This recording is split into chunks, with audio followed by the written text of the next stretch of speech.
stimulating the economy in a true way? Jeff, in my view, it's turned into a mess, both politically and substantively. You know, I think President Obama was hoping for some sort of bipartisan progress, try to change the tone in Washington, and the poisonous, back and forth.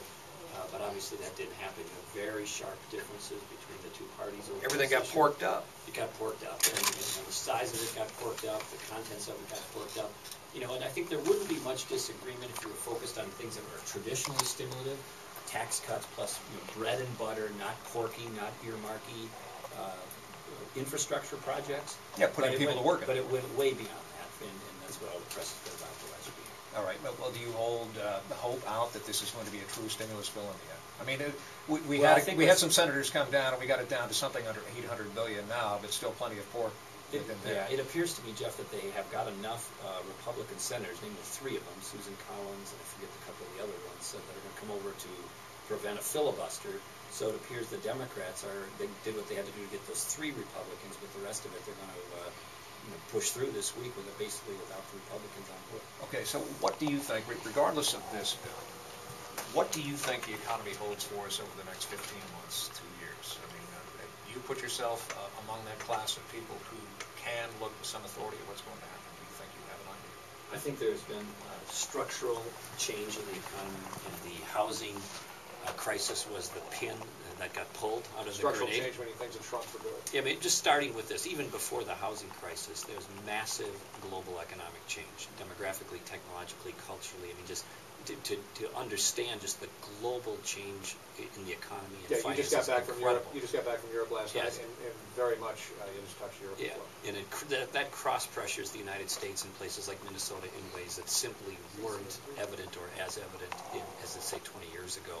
But then, of course, you had the housing crisis and all the cascading effects of that. But our country, I believe, is going to rebound from this sometime in the next year and a half, 2 years. But, Jeff, we have tough times ahead.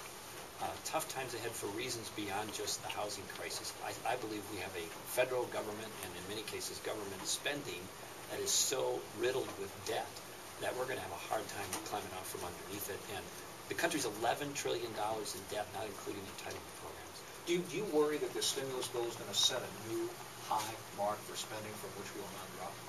Well, if you look back, whether it's Republicans or Democrats in charge of Congress, Republican president or Democrats in charge, they have never really taken seriously the idea of balancing the federal budget. Sure. States have to do it. And my party should take its share of the blame for that, because under Republican Congress, we've had a similar pattern. It's varied a little bit, but we've had a similar pattern. So you cannot forever deficit spend and not have that have a consequence. I believe when you have the full effect of the entitlement programs kick in, the cliff that David Walker, the former comptroller of the U.S., has been talking about, the full effect of this current debt, you're going to have a brief comeback, but we're going to have a very difficult intermediate time as inflation comes back and the full effects of this debt sink in. Something we saw a bit of in 1981. Yes. A bit of it. This is deeper and wider, so it's going to be different, that is for sure, because this has been brought on by a bubble or by a crisis. There's a lot of forces coming together all at once that are going to make, I think, the prospects for recovery decent in the near term, but watch out in the intermediate terms. I think you're going to have some whiplash effects of what we're doing now. Okay, Governor Pawlenty telling us to watch out. It is now 3:31, News Radio 830 WCCO. All right, 3:36 now, News Radio 830 WCCO. I'm Jeff McKinney, and we are in here with our Don for a day, who is none other than the governor of the state of Minnesota, and usually at this point, Governor, I say, well, what are you going to do for the next hour and a half or so? But first, I have a little missive here from Mark Dayton, who's going after you. He is a DFL candidate for governor, is Mark Dayton, former senator, and he says, quote, if the governor wants to run for president, he ought to pay for it himself. And he is referring to your trip to Germany over the weekend. So he is accusing you of, I guess, sort of grandstanding and trying to pad your international credentials by taking this trip. He says you ought to be taking care of this ship of state of Minnesota and stick to home, I guess is what he's trying to say. Yeah, what is your response? Of course, Mark's running for governor, so you got to put him in context. But he probably did know, and he would have called him and told him that the trip didn't cost the taxpayers anything out of pocket, in the sense that there's a military plane that went to Germany that carried the delegation to this security conference. It was going anyhow, so there was no additional cost of me taking a spot on that plane, as I did last year. And when you're the commander-in-chief of the Minnesota National Guard and you're going to deploy soldiers like we are tomorrow night at the St. Paul Civic Center, 1,000 soldiers going off to Iran, and a month from now, another 1,000 going to the Middle East to fight in the war, it helps to have an understanding of those issues, the dynamics. So you see value in doing it. And I get asked about it in my role as governor, by families, by reporters, and the like. So there is value in doing it, but the important thing to his point is it didn't cost the taxpayers of Minnesota or the taxpayers of the federal government anything out of pocket. The plane was going anyhow. The fact that I was on it didn't add or subtract any cost to the trip. Because you're a rather thin man, and we wouldn't think that you would have increased the fuel expenditure at all. I don't well know. Okay, very good. So this is the point where I say, how are you going to fill the next hour in 25 minutes?